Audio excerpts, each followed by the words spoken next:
13वां अध्याय, विदुर जी के उपदेश से धृतराष्ट्र और गांधारी का वन में जाना। सूत जी कहते हैं, विदुर जी तीर्थ यात्रा में महर्षि मैत्रेय से आत्मा का ज्ञान प्राप्त करते हस्तिनापुर लौट आए। उन्हें जो कुछ जानने की इच्छा थी वह पूर्ण हो गई थी। विदुर जी ने मैत्रेय ऋषि से जितने प्रश्न किए थे उनका उत्तर सुनकर पहले ही श्री कृष्ण में अनन्य भक्ति हो जाने के कारण वे सुनने से उपराम हो गए। शौनक जी अपने चाचा विदुर जी को आया देख धर्मराज युधिष्ठिर, उनके चारों भाई धृतराष्ट्र, युयुत्सु, संजय, कृपाचार्य, कुंती, गांधारी, द्रौपदी, सुभद्रा, उत्तरा, कृपि तथा पांडव परिवार के अन्य सभी नर नारी और अपने पुत्रों सहित दूसरी स्त्रियां सब के सब बड़ी प्रसन्नता से मानो मृत शरीर में प्राण आ गया हो ऐसा अनुभव करते हुए उनकी अगवानी के लिए सामने गए। यथा योग्य आलिंगन और प्रणाम आदि के द्वारा सब उनसे मिले और विरह जनित उत्कंठा से कातर होकर सबने प्रेम के आंसू बहाए। युधिष्ठिर ने आसन पर बैठाकर उनका यथोचित सत्कार किया। जब वे भोजन एवं विश्राम करके सुखपूर्वक आसन पर बैठे थे तब युधिष्ठिर ने विनय से झुककर सबके सामने ही उनसे कहा। युधिष्ठिर ने कहा, चाचा जी, जैसे पक्षी अपने अंडों को पंखों की छाया के नीचे रखकर उन्हें सेते और बढ़ाते हैं, वैसे ही आपने अत्यंत वात्सल्य से अपने कर कमलों की छत्र छाया में हम लोगों को भी पाला पोसा है।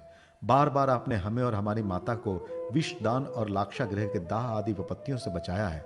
क्या आप कभी हम लोगों को भी याद करते रहे हैं? आपने पृथ्वी पर विचरण करते समय किस वृत्ति से जीवन निर्वाह किया? आपने पृथ्वी तल पर किन किन तीर्थों और मुख्य क्षेत्रों का सेवन किया? प्रभु, आप जैसे भगवान के प्यारे भक्त स्वयं ही तीर्थ स्वरूप होते हैं। आप लोग अपने हृदय में विराजमान भगवान के द्वारा तीर्थों को भी महातीर्थ बनाते हुए विचरण करते हैं। चाचा जी, आप तीर्थ यात्रा करते हुए द्वारका भी अवश्य गए होंगे। वहां हमारे सहृदय एवं भाई बंधु यादव लोग, जिनके एकमात्र आराध्य देव श्री कृष्ण है, अपनी नगरी में सुख से तो है ना? आपने यदि जाकर देखा नहीं होगा तो सुना तो अवश्य होगा। युधिष्ठिर के इस प्रकार पूछने पर विदुर जी ने तीर्थों और यदुवंशियों के संबंध में जो कुछ देखा, सुना और अनुभव किया था सब क्रम से बतला दिया। केवल यदुवंश के विनाश की बात नहीं कही। करुण हृदय विदुर जी पांडवों को दुखी नहीं देख सकते थे, इसलिए उन्होंने यह अप्रिय एवं असह्य घटना पांडवों को नहीं सुनाई, क्योंकि वो तो स्वयं ही प्रकट होने वाली थी। पांडव विदुर जी की देवता के समान सेवा सत्कार करते थे। वे कुछ दिनों तक अपने बड़े भाई धृतराष्ट्र की कल्याण कामना से सब लोगों को प्रसन्न करते हुए सुखपूर्वक हस्तिनापुर में ही रहे। विदुर जी तो साक्षात धर्मराज थे। मांडव्य ऋषि के शाप से ये 100 वर्ष के लिए शूद्र बन गए थे। इतने दिनों तक यमराज के पद पर अर्यमा थे और वही पापियों को उचित दंड देते थे। राज प्राप्त हो जाने पर अपने लोकपालों सरीखे भाइयों के साथ राजा युधिष्ठिर वंशधर परीक्षित को देखकर अपनी अतुल संपत्ति से आनंदित रहने लगे। इस प्रकार पांडव गृहस्थ के काम धंधों में रम गए और उन्हीं के पीछे एक प्रकार से यह बात भूल गए कि अनजाने में ही हमारा जीवन मृत्यु की ओर जा रहा है। अब देखते देखते उनके सामने वो समय भी आ पहुंचा जिसे कोई टाल नहीं सकता। परंतु विदुर जी ने काल की गति जानकर अपने बड़े भाई धृतराष्ट्र से कहा, महाराज देखिए, अब बड़ा भयंकर समय आ गया है। झटपट यहां से निकल चलिए। हम सब लोगों के सिर पर वह सर्वसमर्थ काल मंडराने लगा है, जिसके टालने का कहीं भी कोई उपाय नहीं है। काल के वशीभूत होकर जीव का अपने प्रियतम प्राणों से भी बात की बात में वियोग हो जाता है। फिर धन, जन आदि दूसरी वस्तुओं की तो बात ही क्या है। आपके चाचा, ताऊ, भाई, सगे संबंधी और पुत्र सभी मारे गए। आपकी उम्र भी ढल चुकी है। शरीर बुढ़ापे का शिकार हो गया है। आप पराये घर में पड़े हुए हैं। ओह, इस प्राणी को जीवित रहने की कितनी प्रबल इच्छा होती है। इसी के कारण तो आप भीम का दिया हुआ टुकड़ा खाकर कुत्ते का सा जीवन बिता रहे हैं। जिनको आपने आग में जलाने की चेष्टा की, विष देकर मार डालना चाहा, भरी सभा में जिनकी विवाहित पत्नी को अपमानित किया, जिनकी भूमि और धन छीन लिए, उन्हीं के अंश से पले हुए प्राणों को रखने में क्या गौरव है। आपके अज्ञान की हद हो गई कि अब भी आप जीना चाहते हैं, परंतु आपके चाहने से क्या होगा। पुराने वस्त्र की तरह बुढ़ापे से गला हुआ आपका शरीर आपके ना चाहने पर भी क्षीण हुआ जा रहा है। अब इस शरीर से आपका कोई स्वाद सदने वाला नहीं है। इसमें फंसिए मत। इसकी ममता का बंधन काट डालिए। जो संसार के संबंधियों से अलग रहकर उनके अनजान में अपने शरीर का त्याग करता है, वही धीर कहा गया है। चाहे अपनी समझ से हो या दूसरे के समझाने से, जो इस संसार को दुस्वरूप समझकर इससे विरक्त हो जाता है और अपने अंतकरण को वश में करके हृदय में भगवान को धारण कर सन्यास के लिए घर से निकल पड़ता है, वही उत्तम मनुष्य है। इसके आगे जो समय आने वाला है वह पराया मनुष्यों के गुणों को घटाने वाला होगा। इसलिए आप अपने कुटुंबियों से छिपकर उत्तराखंड में चले जाइए। जब छोटे भाई विदुर ने अंधे राजा धृतराष्ट्र को इस प्रकार समझाया, तब उनके प्रज्ञा के नेत्र खुल गए। वे भाई बंधुओं के सदृढ़ स्नेह पाशों को काटकर अपने छोटे भाई विदुर के दिखलाए हुए मार्ग से निकल पड़े। जब परम पतिव्रता सुबल नंदिनी गांधारी ने देखा कि मेरे पति देव तो उस हिमालय की यात्रा कर रहे हैं जो सन्यासियों को वैसा ही सुख देता है जैसा वीर पुरुषों को लड़ाई के मैदान में अपने शत्रु के द्वारा किए हुए न्यायोचित प्रहार से होता है। तब वे भी उनके पीछे पीछे चल पड़ी। अजात शत्रु युधिष्ठिर ने प्रातःकाल संध्या वंदन तथा अग्निहोत्र करके ब्राह्मणों को नमस्कार किया और उन्हें तिल, गौ, भूमि एवं स्वर्ण दान दिया। इसके बाद जब वे गुरुजनों की चरण वंदना के लिए राजमहल में गए तब उन्हें धृतराष्ट्र, विदुर तथा गांधारी के दर्शन नहीं हुए। युधिष्ठिर ने उद्विग्न चित्त होकर वहीं बैठे हुए संजय से पूछा, संजय, मेरे वे वृद्ध और नेत्रहीन पिता धृतराष्ट्र कहाँ हैं?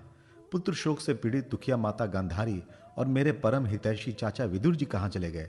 ताऊ जी अपने पुत्रों और बंधु बांधवों के मारे जाने से दुखी थे। मैं बड़ा मंद बुद्धि हूं, कहीं मुझसे किसी अपराध की आशंका करके वे माता गांधारी सहित गंगा जी में तो नहीं कूद पड़े? जब हमारे पिता पांडु की मृत्यु हो गई थी और हम लोग नन्हे नन्हे बच्चे थे तब इन्हीं दोनों चाचाओं ने बड़े बड़े दुखों से हमें बचाया था। वे हम पर बड़ा ही प्रेम रखते थे। हाय, वे यहां से कहां चले गए? सूत जी कहते हैं, संजय अपने स्वामी धृतराष्ट्र को ना पाकर कृपा और स्नेह की विकलता से अत्यंत पीड़ित और विरहातुर हो गए थे। वे युधिष्ठिर को कुछ उत्तर न दे सके। फिर धीरे धीरे बुद्धि के द्वारा उन्होंने अपने चित्त को स्थिर किया, हाथों से आंखों के आंसू पोंछे और अपने स्वामी धृतराष्ट्र के चरणों का स्मरण करते हुए युधिष्ठिर से कहा। संजय बोले, कुल नंदन, मुझे आपके दोनों चाचा और गांधारी के संकल्प का कुछ भी पता नहीं है। महाबाहो, मुझे तो उन महात्माओं ने ठग लिया। संजय इस प्रकार कह ही रहे थे कि तुमब्रू के साथ देवर्षि नारद जी वहां पहुंचे। महाराज युधिष्ठिर ने भाइयों सहित उठकर उन्हें प्रणाम किया और उनका सम्मान करते हुए बोले। युधिष्ठिर ने कहा, भगवान, मुझे अपने दोनों चाचाओं का पता नहीं लग रहा है। ना जाने वे दोनों पुत्र शोक से व्याकुल तपस्वनी माता गांधारी के साथ यहां से कहां चले गए। भगवान, अपार समुद्र में कर्ण धारक के समान आप ही हमारे पारदर्शक हैं। तब भगवान के परम भक्त भगवन में देवर्षि नारद ने कहा, धर्मराज, तुम किसी के लिए शोक मत करा करो, क्योंकि यह सारा जगत ईश्वर के वश में है। सारे लोग और लोकपाल विवश होकर ईश्वर की ही आज्ञा का पालन कर रहे हैं। वही एक प्राणी को दूसरे से मिलाता है और वही अलग करता है। जैसे बैल बड़ी रस्सी में बंधे और छोटी रस्सी से नथे रहकर अपने स्वामी का भार ढोते हैं, उसी प्रकार मनुष्य भी वर्णाश्रम आदि अनेक प्रकार के नामों से वेद रूप रस्सी में बंधकर ईश्वर की आज्ञा का अनुसरण करते हैं। जैसे संसार में खिलाड़ी की इच्छा से ही खिलौने का संयोग और वियोग होता है, वैसे ही भगवान की इच्छा से मनुष्यों का मिलना बिछुड़ना होता है। तुम लोगों को जीव रूप से नित्य मानो या देह रूप से अनित्य अथवा जड़ रूप से अनित्य और चेतन रूप से नित्य अथवा शुद्ध ब्रह्मा रूप में नित्य अनित्य कुछ भी न मानो। किसी भी अवस्था में मोहजन्य आसक्ति के अतिरिक्त वे शोक करने योग्य नहीं है। इसलिए धर्मराज, वे दीन दुखी चाचा चाची असहाय अवस्था में मेरे बिना कैसे रहेंगे? इस अज्ञान जन मन की विकलता को छोड़ दो। ये 5 भौतिक शरीर काल कर्म और गुणों के वश में है। अजगर के मुंह में पड़े हुए पुरुष के समान ये पराधीन शरीर दूसरों की रक्षा ही क्या कर सकता है? हाथ वालों के लिए हाथ वाले, 4 पैर वाले पशुओं के बिना पैर वाले, तृणादि और उनमें भी बड़े जीवों के छोटे जीव आहार हैं। इस प्रकार एक जीव दूसरे जीव के जीवन का कारण हो रहा है। इन समस्त रूपों में जीव के बाहर और भीतर वही एक स्वयं प्रकाश भगवान जो संपूर्ण आत्माओं की आत्मा है, माया के द्वारा अनेकों प्रकार से प्रकट हो रहे हैं। तुम केवल उन्हीं को देखो। महाराज, समस्त प्राणियों को जीवन दान देने वाले वे ही भगवान इस समय इस पृथ्वी तल पर देवद्रोहियों का नाश करने के लिए काल रूप से अवतीर्ण हुए हैं। अब वे देवताओं का कार्य पूरा कर चुके हैं। थोड़ा सा काम और शेष है, उसी के लिए वे रुके हुए हैं। जब तक वे प्रभु यहाँ हैं तब तक तुम लोग भी उनकी प्रतीक्षा करते रहो। धर्मराज, हिमालय के दक्षिण भाग में जहां सप्तर्षियों की प्रसन्नता के लिए गंगा जी ने अलग अलग 7 धाराओं के रूप में अपने को 7 भागों में विभक्त कर दिया है, जिसे सप्त स्त्रोत कहते हैं, वहीं ऋषियों के आश्रम पर धृतराष्ट्र अपनी पत्नी गांधारी और विदुर के साथ गए हैं। वहां वे त्रिकाल स्नान और विधि पूर्वक अग्निहोत्र करते हैं। अब उनके चित्त में किसी प्रकार की कामना नहीं है। वे केवल जल पीकर शांत चित्त से निवास करते हैं। आसन जीतकर प्राणों को वश में करके उन्हें अपनी 6 इंद्रियों को विषयों में लौटा दिया है। भगवान की धारणा से उनके तमोगुण, रजोगुण और सत्वगुण के मल नष्ट हो चुके हैं। उन्होंने अहंकार को बुद्धि के साथ जोड़कर और उसे क्षेत्रज्ञ आत्मा में लीन करके उसे भी महाकाश में घटकाश के समान सर्वाधिष्ठान ब्रह्म में एक कर दिया है।